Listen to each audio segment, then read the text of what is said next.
நற்செய்தி வாசகம். லூக்கா எழுதிய நற்செய்தி 18ஆம் அதிகாரம். ஆண்டவரின் உயிருள்ள வார்த்தைகள் 9-14 முடிய. தாங்கள் நேர்மையானவர் என்று நம்பி மற்றவர்களை இகழ்ந்து ஒதுக்கும் சிலரை பார்த்து இயேசு இந்த ஊமையை சொன்னார். இருவர் இறைவனிடம் வேண்ட கோவிலுக்கு சென்றனர். ஒருவர் பரிசேயர், மற்றவர் வரி தண்டுபவர். பரிசேயர் நின்று கொண்டு இவ்வாறு இறைவனிடம் வேண்டினார்: கடவுளே, நான் கொள்ளையர், நேர்மையற்றோர், விபச்சாரர் போன்ற மற்ற மக்களைப் போலவோ இந்த வரி தண்டுபவரைப் போலவோ இல்லாதது பற்றி உமக்கு நன்றி செலுத்துகிறேன். வாரத்தில் 2 முறை நோன்பிருக்கிறேன். என் வருவாயில் எல்லாம் 10 பங்கை கொடுக்கிறேன்.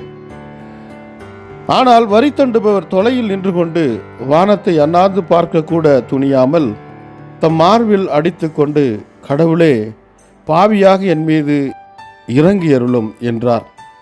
இயேசு, பரிசேயரல்ல, வரி தண்டுபவரே கடவுளுக்கு ஏற்புடையவராகி வீடு திரும்பினார்.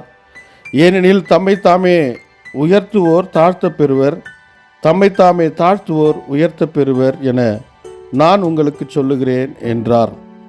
இது வாழ்வு தரும் கிறிஸ்துவின் நற்செய்தி. கிறிஸ்துவே உமக்கு புகழ்.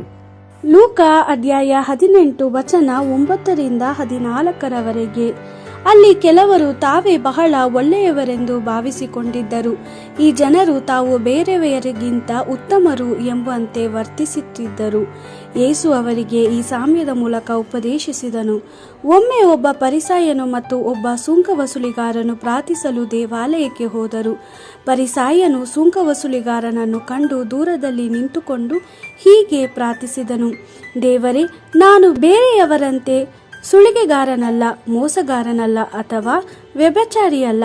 ನಾನು ಈ ಸುಂಕ ವಸೂಲಿಗಾರನಂತೆಯೂ ಅಲ್ಲ.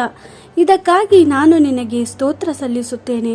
ನಾನಾದರೂ ವಾರದಲ್ಲಿ 2 ಆವರ್ತಿ ಉಪವಾಸ ಮಾಡುತ್ತೇನೆ.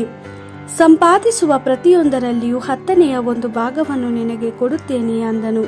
ಸುಂಕ ವಸೂಲಿಗಾರನು ಅಲ್ಲಿ ಒಬ್ಬಂಟಿಗನಾಗಿಯೇ ನಿಂತುಕೊಂಡಿದ್ದನು.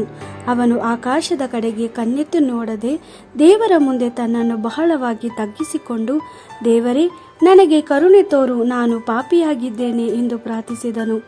ಅವನು ಪ್ರಾರ್ಥಿಸಿದ ಬಳಿಕ ನೀತಿವಂತನೆಂದು ನಿರ್ಣಯಿಸಲ್ಪಟ್ಟವನಾಗಿ ಮನೆಗೆ ಹೋದನು ಎಂದು ನಾನು ನಿಮಗೆ ಹೇಳುತ್ತೇನೆ. ಆದರೆ ಆ ಪರಿಸಾಯನು ನೀತಿವಂತನಂತೆ ನಿರ್ಣಯಿಸಲ್ಪಡಲಿಲ್ಲ.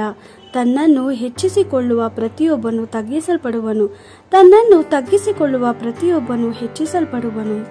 ದೇವರ ವಾಕ್ಯವಿದು. ದೇವರಿಗೆ ಕೃತಜ್ಞತೆ ಸಲ್ಲಲಿ. Gospel according to Luke chapter 18 verse 9-14. Jesus told another parable to some people who were fully convinced of their own uprightness and looked down on others. 2 men went up to the temple to pray. One was a Pharisee and the other a publican. The Pharisee stood up and prayed thus: I thank you, God, that I am not like other people, greedy, crooked, adulterous, or even like this publican. I fast twice a week and give the 10th of all my income to the temple.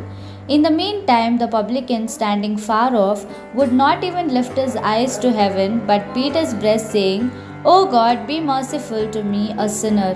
I tell you, when this man went down to his house, he will be reconciled with God, but not the other. For everyone who makes himself great will be humbled, and everyone who humbles himself will be made great.